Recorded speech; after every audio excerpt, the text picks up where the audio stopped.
Amelia and I'm 6 years old. Hi, I'm Joshua and I'm 9 years old. Hi everyone, this is Mommy. What's up everyone, I'm Daddy. And you're listening to It's Movie Night. And this week we watched The Blind Side. Warner Brothers released this semi-biographical film in 2009. It's rated PG-13 and has a runtime of 2 hours and 8 minutes. Some other movie night picks the studio released around this time were Where the Wild Things Are and Sherlock Holmes. This movie is about a young, homeless, and hopeless Michael Oher who is taken in by a caring woman and her family. And after given a better education and the opportunity to play football, gets drafted into the NFL. Some familiar faces or voices. Michael Oher is played by Quentin Aaron. He is Q in Be Kind, Rewind. He plays Santa Claus in A Fete Saves Christmas, and Chef Adam in Blue Lightning. All three of these are kid-friendly films. Leanne Tuohy is played by Sandra Bullock. She's in, you know her from somewhere, trust me. But she is the voice of Miriam in The Prince of Egypt. She's the voice of Scarlet Overkill in Minions. She plays Annie in Speed, which now we're getting into, kids could watch these, but parents, you probably know these roles better. Yeah. She's Gracie Hart in Miss Congeniality, and she plays Margaret Tate in The Proposal. Sean Tuohy is played by Tim McGraw. Most of us probably know him as the country music singer, but he has dabbled in film. He is Rob McLaughlin in Flicka, but I know that Daddy and I know him the most as Dallas in Four Christmases, which is hilarious. He's so good at that movie. It's a must-watch every Christmas, that's for sure. Oh, yeah. Collins Tuohy is played by Lily Collins, so it must have been easy for her to turn her head when she heard that name. She plays Snow White in Mirror, Mirror. She is Clary in Mortal Instruments' City of Bones, which I loved those books, and I was disappointed that they only made one movie, but the movie wasn't that great compared to the books. Never seen it. You're not missing anything. But parents, you may have seen her recently in a Netflix movie where she played Liz Kendall in Extremely Wicked, Shockingly Evil, and Vile, which is that Ted Bundy movie. Yeah, the Netflix one with Zac Efron. Mm-hmm. He does a good job. I think I remember liking her as well. And then we have Miss Sue, who is played by Kathy Bates. She is Miss Agatha Hannigan in the 1999 Disney version of Annie. She is the voice of Betsy the Cow in Charlotte's Web, but parents, you may recall her as the unsinkable Molly Brown in Titanic, and she plays Annie Wilkes in Misery. Which she won an Oscar for. Yes, she did. She was awesome in it. The director of this movie is John Lee Hancock. He directed The Rookie, which I've never seen, but heard good things about it. That's the one with Dennis Quaid, correct? It is. I used to watch that movie frequently. Dennis Quaid just has that nice smile. The dad smile. Yep. He directed The Alamo, Saving Mr. Banks, which we still haven't seen. No, but my dad liked it. Mm-hmm. The Founder, which I kind of enjoyed. He directed The Little Things and Mr. Harrigan's Phone, the Netflix one that we watched. Very random. Very random. But he's a decent director, I guess. He likes all genres, apparently. Yeah. So first impressions of this movie, Mommy, came out November of 2009. Did you see it in theaters? How old were you the first time you saw it? And do you remember liking it? I did not see this in theaters. This was a Redbox night. At that time, I had to have been around 18 by the time it was on Redbox. And I enjoyed it. It was very heartwarming. Mm-hmm. I thought, man, this is real. It made me want to look into this situation and see if I think at the time he was still playing football. Not that I'm a football person, but I thought it was just a nice, sweet movie. Okay. Was this a theater watch for you? This was not a theater watch for me.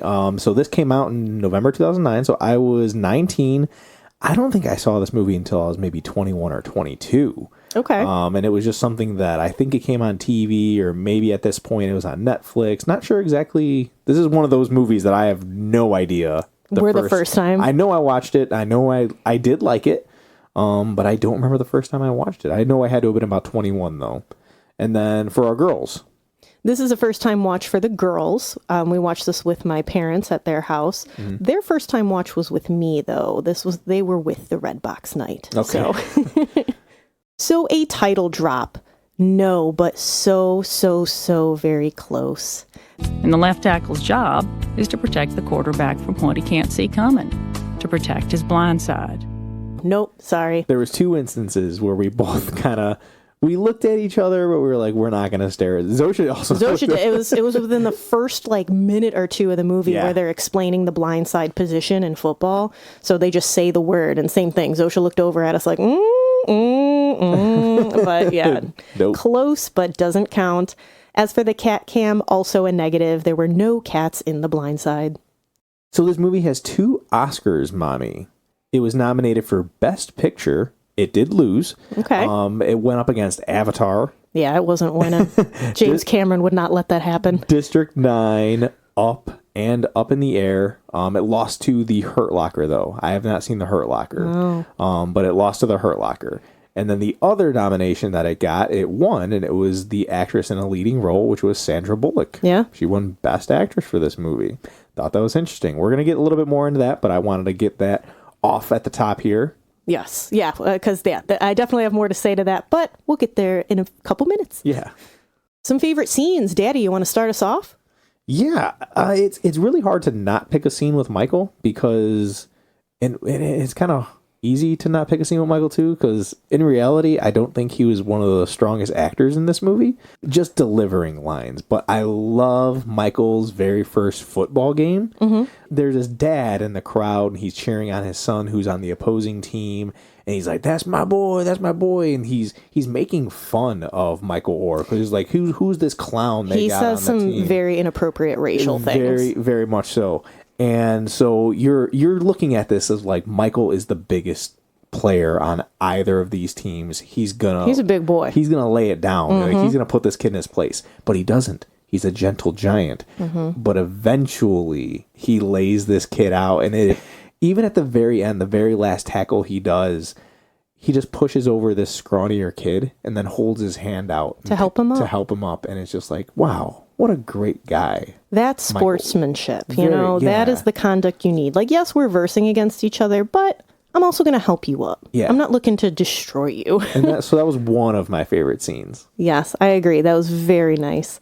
Since we're already talking about this, I know this was another scene that we liked as well, but I figured let's just go right into it. Uh-huh. Within that same football game is when he clicks to finally trust his coach. Oh, yeah. Because the refs are also being racist and throwing out flags. I think, yes. Guys, I am not a football person. They're throwing out like penalty flags, and it's like, for what? And they're just like making stuff up. And it's the first time that we see the coach really defend Michael. Yeah. We've seen him coaching up to this point, but now he's like, this young man plays for my team, and I will defend him like he's my own son against you or any other redneck son of a bitch. Don't worry, Coach. I got you, babe. And then we just see like Michael do the softest little smile of like, now he's seeing the coach the way he sees Leanne. Yeah. The way he's seeing him like, Mama, like, you're sticking up for me. You're defending me against these people who are being completely prejudiced towards me. Yeah. I got you. I got your back, Coach. And then comes the awesome scene that you said where it just clicks and the game is on. Speaking of coaching, another one of my favorite scenes is when Leanne coaches Michael. So we see that coach, it's earlier in the film, and we see that coach talking to Michael and kind of not really talking, yelling. He's like, what are you doing? You got doing typical coach stuff. Yeah, what you would see a coach do in a movie. And Leanne gets up from the bleachers and walks over, and I can't remember what she says exactly, of like, you can't yell at him or something. That's not how he responds well to. So she goes and talks to him, and just everything she says is great. Do you remember when we first met and we went to that horrible part of town to buy you those dreadful clothes? And I was a little bit scared, and you told me not to worry about it because you had my back. Do you remember that? Yes, ma'am. And if anyone tried to get to me, you would have stopped them, right? This team is your family, Michael. You have to protect them from those guys, okay? Listen, Tony here's your quarterback, all right? You protect his blind side. When you look at him, you think of me, how you have my back, how you have his, okay? All right, Tony, go back. Yeah, I love the way that she grabs the different guys too. Like, you see this, basically you see this shorter dude, think of him as SJ. It's so funny. It's so good. But then he's like, all right, I got it. Yeah, and what about Collins and Mr. Tuohy? They could be on the team too. Yep, just pick someone. Yeah. But it makes it okay in his mind because he came from such a different background. Yeah. He doesn't want to be violent. No. So I get it. And I get it. And I love when Leanne walks away and she's like, you can thank me later or whatever. Like, it's It's one of those moments of she puts herself on that pedestal of like, I know better than you. But then it is to the benefit of Michael as well as the coach, because now he sees how he needs to coach Michael. Yeah, and I love after the practice how she's like, it's later. Yeah. You know, now's the time. You can say thank you now. It's a good, so good. Very good scene. She's very much a mom. Like there are so many things in Leanne that I look at and I go, I probably do a lot of these things. Like you run the ship and you know how to run it. So it's like, can you just make life easier and listen to me the first time? She's the director of her own movie. Yeah, you know, I get it. One of the girls' favorite scenes, we'll start with Zosha's. She loves when Michael is choosing his college. He's going through all these different interviews, and he's like, can SJ come too? So it ends up being Michael and SJ interviewing with all these different college teams. Yeah. And it's hilarious because it's not only what can we offer Michael, but what can we offer SJ? SJ wants to go out onto the field and do the coin toss, and it's so funny. It's so good. And Zosha really liked the scene where he gets down to 3 schools and she's like, you know, he's got that hat with the orange T on there. And I'm like, yeah, so Tennessee and it's Tennessee, Miz, and one other one. I don't remember the third hat, but she's like, I love when he picks up the Ole Miss hats and puts it on and they're all like super happy because it's a family school. Yeah. It's not a spoiler, people. This movie's been out for a long time. Plus, it's a semi-biographical thing. It's based on a true story. Yeah, this could all be Googled. Exactly.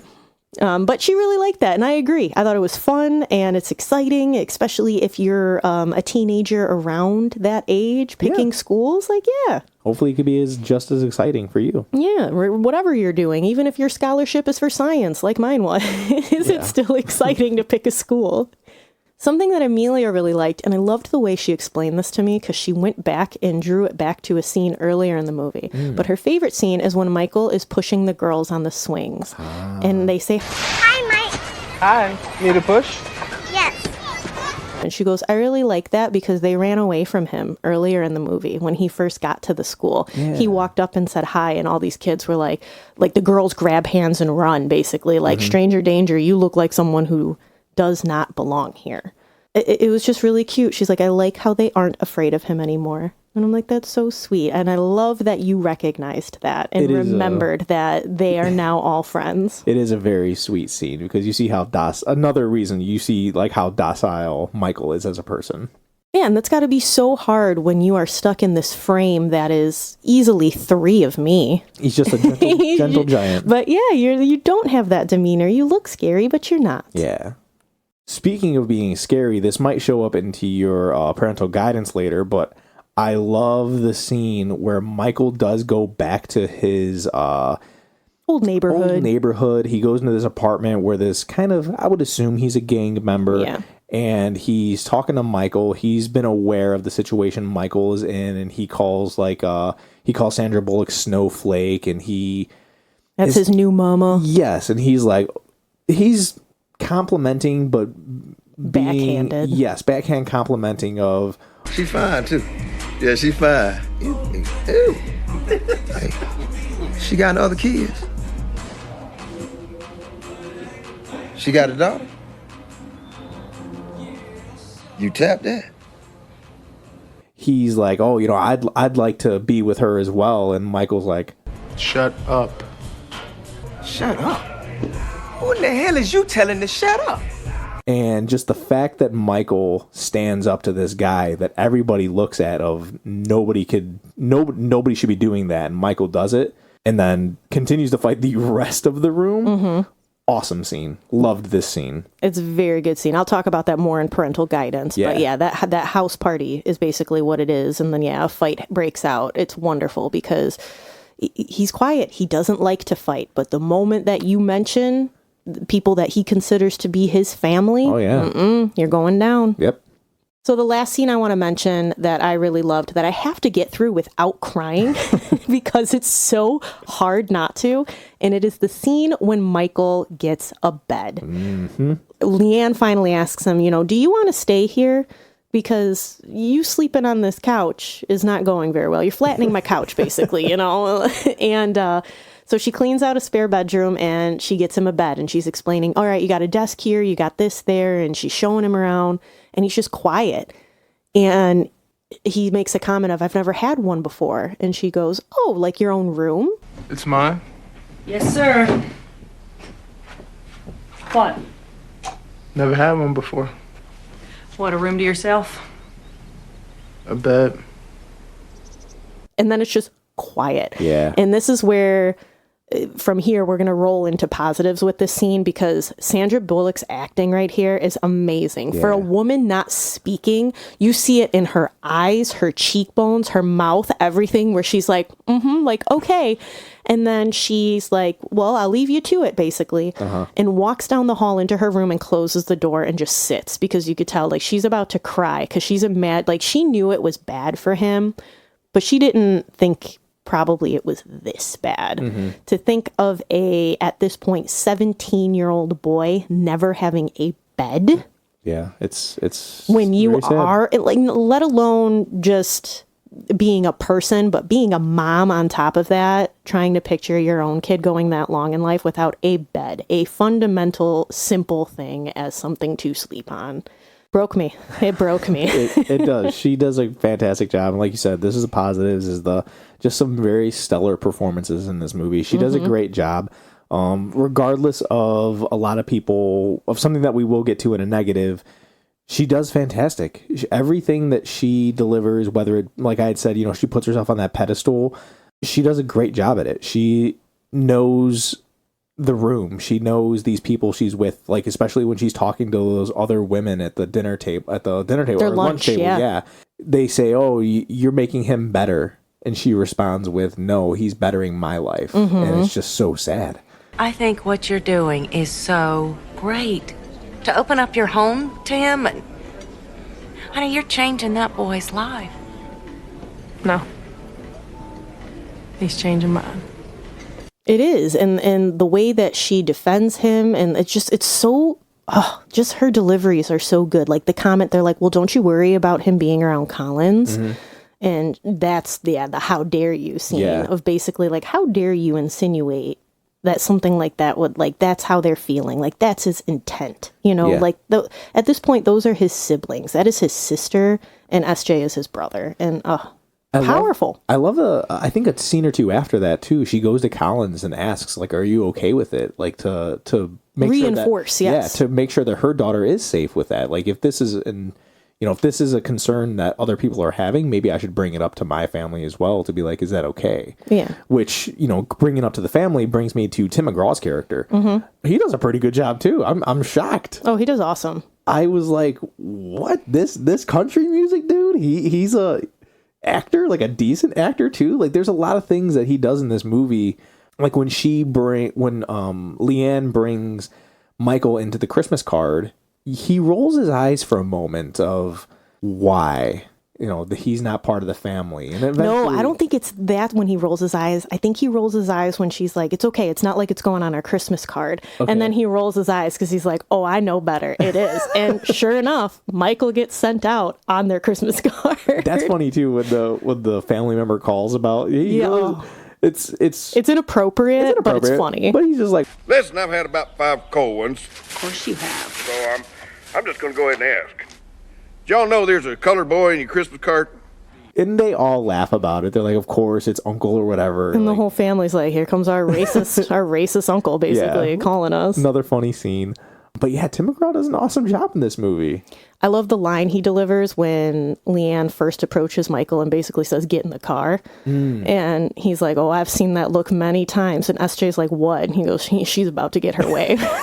Like, he embodies such a husband wonderfully. Yeah, when she asks about possibly adopting him, and she says something along the lines of, just think about it. You don't have to commit to anything. He goes, what's the difference? Like, he knows that's going to be her way.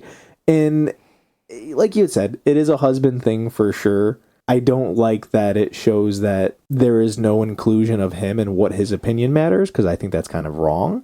I do, but the way that they present it is in a light of, like, he doesn't seem upset about it. He doesn't seem like he's miserable and he's been forced. It's embodied in a light of, at the end of the day, you know better. So even if I go the opposite way, I know that the right thing to do is what you're saying. Yeah, it's not an unhappy marriage at all. They are very happy with each other. At least in this story. Yeah. Don't get me wrong. There is this marriage that exists in a very different way out there in the world. Yeah. And then another performance that I really liked was Ray McKinnon, who was the coach. Yeah. I thought that he did a very good job. Bert? Yep, Coach Bert. Is that his name? Yeah, he was Bert because the girls kept thinking about the cat because our uncle decides to call our cat by the complete wrong name, which is Bert. Yeah, okay. Well, Coach Bert then, he does an awesome job. I really like when he's sticking up to get Michael into the school. I like when he does finally catch on to, okay, this is how I need to coach him. Like, I just thought he did a very good job. And then lastly, Kathy Bates. I honestly forgot she was in this movie. Okay. And then she showed up and I was like, oh yeah, she's the tutor. There's a really cool scene with her where she's getting interviewed to take the position of being Michael's tutor. Mm-hmm. And she mentions like, Miss Tuohy, there's something you should know about me. I don't usually tell many people, but it's something I feel you should be aware of before you hire me. Oh, what is it? I'm a Democrat. And then she also said, I think she's asked if she's religious, and she goes, I am religious, but I have my doubts. Mm-hmm. And I actually think that's a really good scene to have in this movie to show kids or people that you might be religious, but it is okay to have doubts. And it's okay to question or be curious. It's okay to be honest too. And that's something that there's funny lines. They're very short and you have to pick up on them because even later you hear Tim McGraw, Sean, the dad's character, say, who would have thought that we'd have a black son before we met a Democrat after they hire Kathy Bates? And it's so funny because it shows them changing and it shows them being open and not shutting people out for having different views. Like, yes, they're in a very Republican belt part of Memphis, Tennessee, but they're still like, she's the person for the job. We're going to hire her despite her being different. And obviously Michael is different from absolutely everybody in their zip code, and yet he's their son. He is their brother. And it's just... It's delightful. And it's those little sentences that I think amplify how good this acting is. Oh, for sure. Kathy Bates, wonderful. Something really small as well that I want to bring up is that I just feel like when I watch this movie, I want to be a better person. I think that it makes me want to change. I wish I would it makes you view things differently in the world. Like, you might see somebody homeless from time to time, depending on where you live. Depending on where you travel to or where your commute is for work. And I see homeless people fairly often. And does it make me sad? Absolutely. I wish I could do more. I can't. But I feel like there are certain levels of people who have better money than we do that should watch movies like this more often to say, I need to do better with my money. I need to make better choices. Yes, there are some people in this world where we're not gonna bring that into the show, but some people in this world have more money than a person should ever even think about having in a lifetime. And it's like, give that back. We have such a broken system. And yes, I agree. This movie makes you see that homeless person when you're getting off 55 going towards Cicero or something, and you stop and you think, how long have you been in this situation for? Are you a foster kid that just breaks your heart? And you think, how long have you been a part of this broken system where just a little bit of money, a little bit of donation can go such a long way, a life-changing way. Yeah. We don't have that type of money. And even not even just homeless people on the streets, but when you see, especially in your line of work, you substitute teacher quite often, when you see a kid that just needs a new pair of shoes or something, like, it's so hard. Like, we don't have the money to do the things we would do to help kids, and it breaks my heart that I can't. Yeah, because the other thing is where I couldn't stop. I would not be able to stop. We had a cousin that worked for DCFS for a while, and they're like, you guys would be great foster parents. I'm not denying that I would be, but I would have 15 kids before the month was up. That's the problem. I could not, once you see a kid going through that hardship, how do you give them back to that life? Yeah. I couldn't. So, I mean, that's a debatable hot topic too there, but still, something as simple as, I don't know, it makes you want to be a better person and help in whatever way you can, even if it's volunteering. Like, we may not be able to give money to certain places, but maybe there's something we can do somewhere for kids. Maybe. We'll have to look into some of that stuff, especially with like Girl Scouts and stuff. We can make an activity out of it. Absolutely. And then the last thing I want to bring up is that it's a sports movie without being too much into the sports. Yeah. I wouldn't say it's like a Moneyball because like baseball. Just about baseball. Baseball heavily in that movie, but it's kind of about the statistics, or I wouldn't say it's about like it's not about a particular player. It's about a whole team and basically the business of trading, I guess you could say, in baseball. Yeah, that's definitely how Moneyball is. But like with this movie, I want to say it's into the movie. Like it does do a pretty good separation with those, and it is pretty cool to have a movie that I'll say Remember the Titans. Remember the Titans is heavily into football, but it's the message of the movie isn't coming from football. Yeah. The message of the movie is completely separate, but football is involved in it. So yeah, I would say that a positive of this movie is, if somebody's like, I'm not going to watch that movie, it's about sports. It's not about sports, it's about something completely different. Yes. Watch it. It's the football in this movie is more about giving Michael an opportunity to go to college just to get a scholarship because he's good at something. Because obviously where he came from, he does not have money. No one's paying for him to go to college. No, absolutely not. No. I mean, he's got the support of the Tuohys now, but still. Otherwise, let's end on the messages. Once again, family is who you make it. Clearly, Michael did not come from the Tuohys, but he's one of them now. He is their son and their brother. More intertwined messages that I would say are just compiled together are that kindness goes a long way, don't judge a book by its cover, don't take the little things for granted, and be aware of the struggles outside of your own. We talked about Leanne's high life friends joking about making the projects a project, but Leanne had an actual eye-opening moment of being in Memphis her entire life and never being on that side of town, realizing just how fortunate their life is when some kids don't even have a place to sleep at night. Yep, you definitely see all of those in this movie. Yeah, so I'm like, I'm just going to list them all off because I think they're very apparent on how you're going to see these messages. Oh, yeah. And now the negatives. Yep, let's flip it. It's too long of a movie. It was way too long. I agree. Yeah, most biographical films are, but this goes on for a decent amount of time, and it's just Michael trying to get his grades up. And I think it's that moment. Like, that is the moment where Amelia fell asleep. Zosha asked about if she was staying at your parents' house, which means that... Yeah, were we staying the night? Because I'm also getting tired. Which means that her head was not in the space of the movie. She was thinking about other things. And not that I drifted away at all. I was fully engulfed into this movie, but I was like, okay, I get it. He needs to get his grades up. Which, it stinks to say that I would take that part out, because then we'd probably be losing Kathy Bates. I wouldn't take it out. I would just maybe clean it up. Maybe do a couple less scenes of tutoring and getting like the math portion where they keep handing the notebook back and forth. Maybe cut that out, but keep the scene where Tim McGraw gets involved and it goes into the essay scene. Like, I thought that was very powerful. Like, I would keep that in. But again, some of the other little bit more minor tutoring sessions, could have cut those.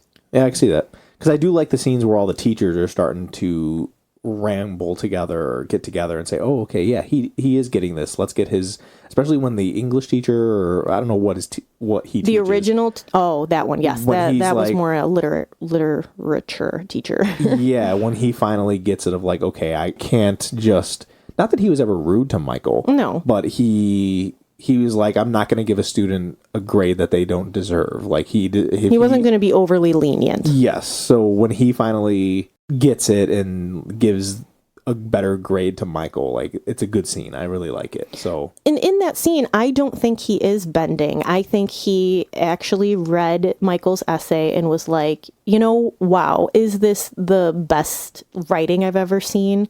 No. But does it show that he understood the assignment? Yeah. Does it show that he connected it to real life? 100%.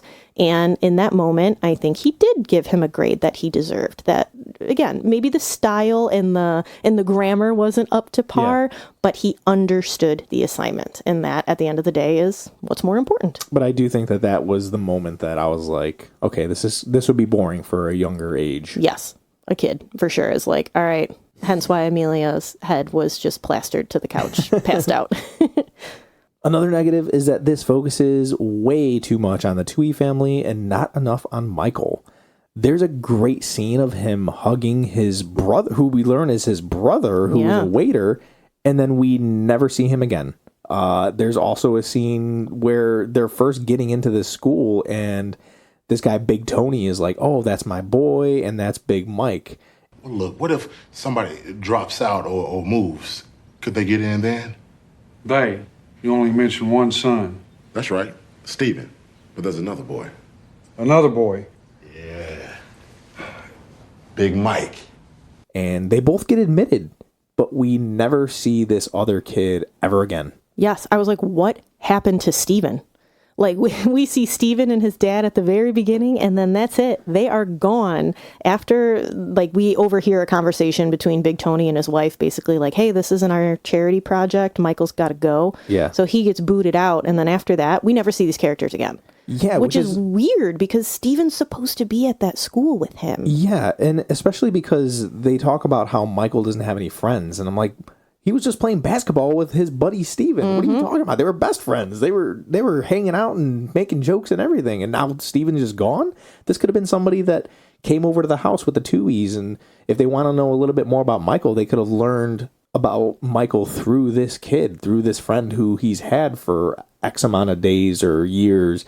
And they don't. They should have included some more of Michael's past, for sure. The only other thing I can think of is that maybe they didn't admit Steven, and maybe the coach only went to bat for Big Mike because he saw the potential in helping their team.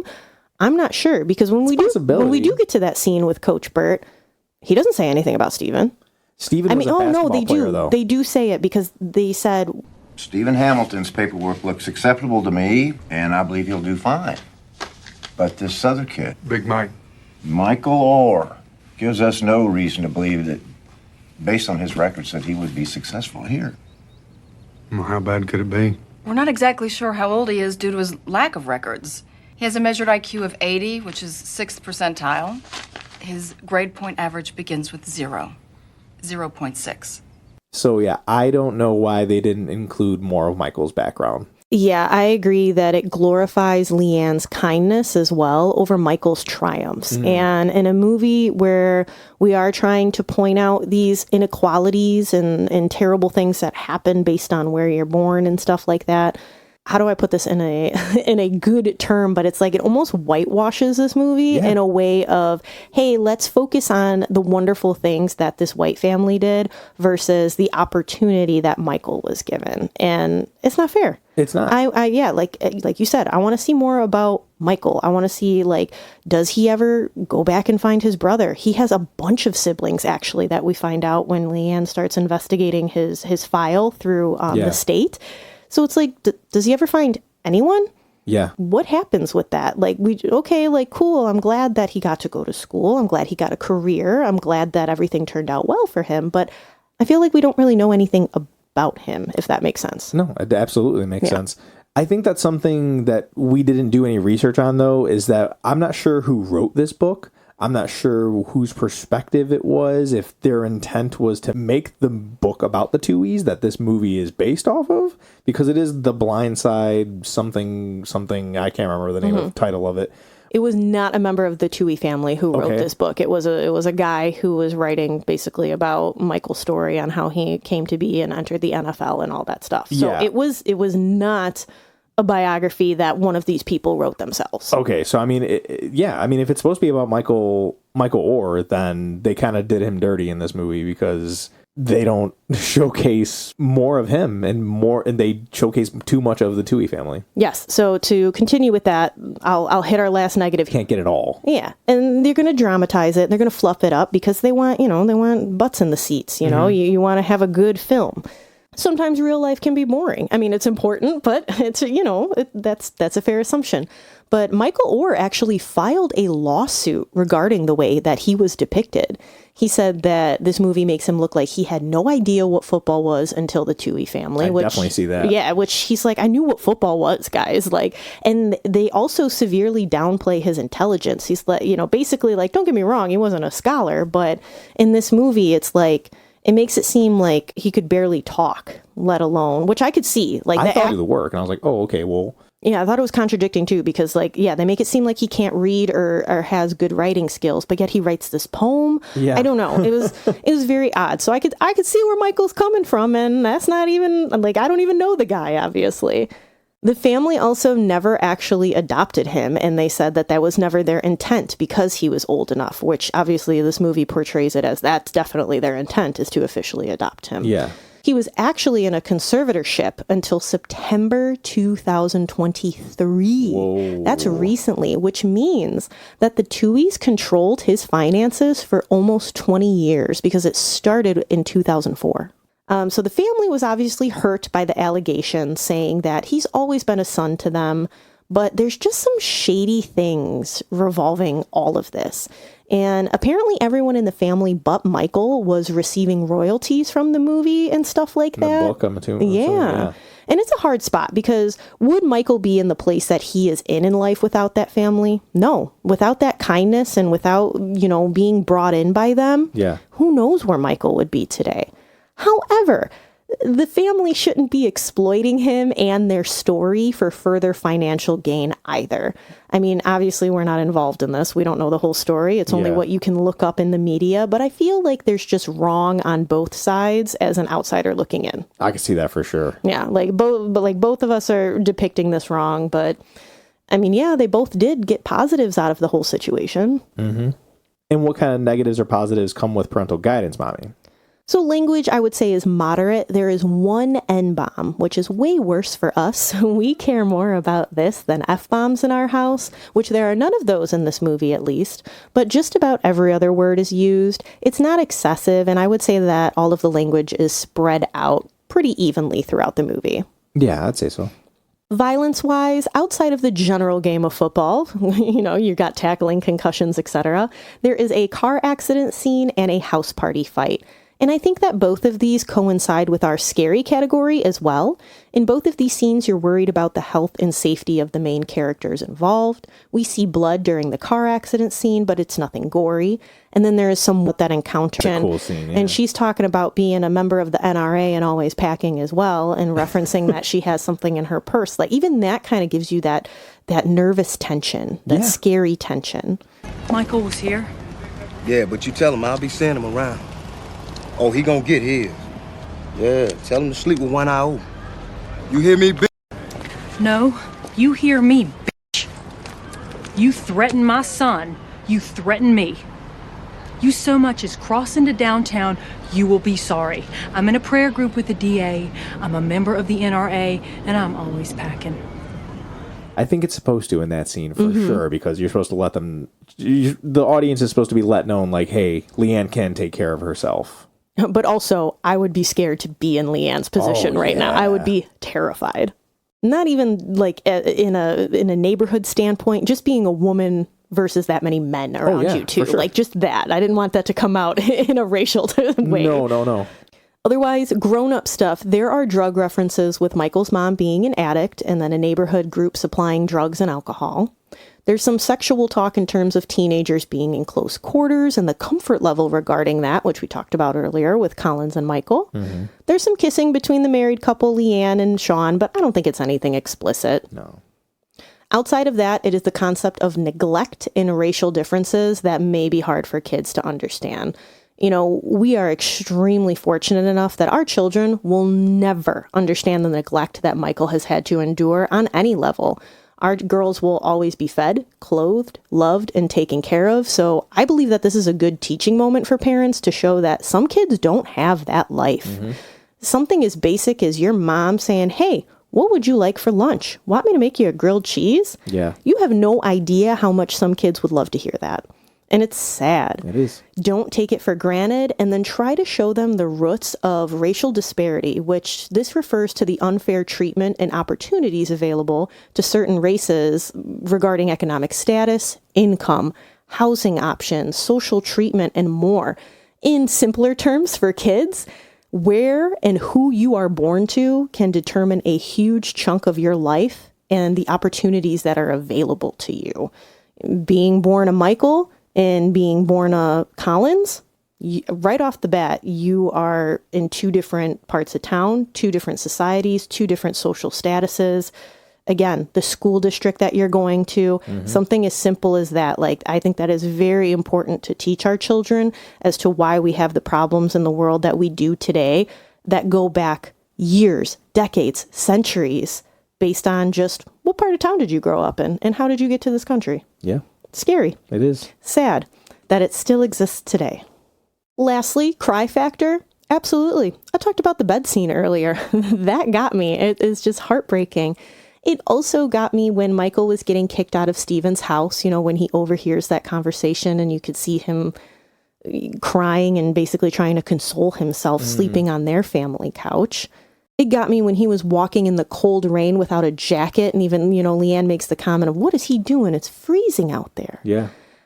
When he is washing his one pair of spare shorts at the laundromat and waits for that woman to leave to even like get his clothes washed. Yeah. To slide it in with hers. In the beginning of the movie, you see him wearing the same shirt and Over and shorts over again. Over and over again. He just wears the same stuff every single day. And I like all of that just breaks me thinking about any child going hungry, homeless, and only having one pair of clothes available, feeling dirty. Like it's sad. And these types of things at least made me cry. Absolutely. Tears came to my eyes as well. As for an age recommendation, you know your kids better than we do. We're just here to give our opinions. We mentioned that our girls may have lost interest in a certain section of the movie, and that's going to play a big part in this age recommendation. For the most part, I think they were entertained for majority of the film. Amelia did fall asleep, though. But Zosha seemed to enjoy the last section, so I could be wrong. We'll find out. All around, it's a more serious movie. I went into this week's pick wanting something that was based off of a true story, so we gave them so make sure that you... There may have been some other variables at play here. Yeah, so if you're going to show this to your littles, make sure you give yourself a good amount of time. Like I said, it's over 2 hours long, and I'm probably going to go with maybe 11 and up as a good starting age for this movie. I can agree with that. I feel like because of all the social and racial elements to it, it might be a little bit easier to comprehend the things going on when you're just a little bit older. Yeah. So Rotten Tomato critics had this movie at a 66%, which is a thumbs middle. Audiences have it a little bit higher at an 85, which makes it a thumbs up. Let's see how it holds up in our house. Zosha, do you give The Blind Side a thumbs up, a thumbs middle, or a thumbs down? Thumbs up. A thumbs up? Why a thumbs up? Because the family is for the Big Mike. Okay. Would you rewatch this movie? Yes. Were you bored at any point? No. No. Okay. Amelia, what would you give this movie? Thumbs middle. Even though you fell asleep? Yeah. Do you want to finish this movie? Yeah. All right. And why do you give it a thumbs middle? Because I didn't get to finish it and I want to watch the end of it. It was a tiny bit boring for me because I was squiggling around at that point. Okay, you were getting a little antsy. Yeah. Okay, Mommy, what are you giving this movie? I'm going to give this movie a thumbs middle. I think it is just so heartwarming in that it teaches good lessons and just good basic human values. So for that, you know, you don't want to give that a thumbs down. You want to spread that love. But it's got great performances, but it's not something that I'm going to rewatch all the time. I think there are just as many other heartwarming movies out there as well that you could get the same message from. Yeah. But so yeah, like it's great. Don't get me wrong; it was Oscar nominated, but it's not bad either. This or Remember the Titans? Which one do you like more? They have the same kind of message, I think. I think I'd have to go with this movie because Remember the Titans gets too football-y for me. Because that movie does, like, even though, like I had said, the message is definitely something different, there is a lot of football terminology and plays, and like it is deep in the coaching aspect of it. So just for that alone, I'm going to go this movie. Gotcha. What about you? I'm going to go thumbs middle on this as well. There's some really good performances. I do wish there was just more Michael Oher. Yes. Give us more Michael Oher. I'd even keep it at the same runtime. Just give me more Michael Oher. Swap some story parts out a little bit. Absolutely. But yeah, thumbs middle for sure. All right. And I'm going to say that I would definitely watch Remember the Titans more than this movie. I think Remember the Titans in my mind is a thumbs up movie. So, that being said. It's got Ryan Gosling in it, so. It's got Ken. It's got Ken. And if any of you would like to add The Blind Side to your movie night list, it is currently available to rent or buy across platforms. And after watching, let us know if you give it thumbs up, thumbs middle, or thumbs down. And when you want to let us know what you think about the movie, please find us on social media. We like to post pictures of us on our movie nights, letting you know what snacks and sweets we're eating. It's a fun place to hang out. Our Facebook is It's Movie Night, and our Instagram is It's Movie Night Pod. Thank you for listening. Join us next week for another movie night. Bye.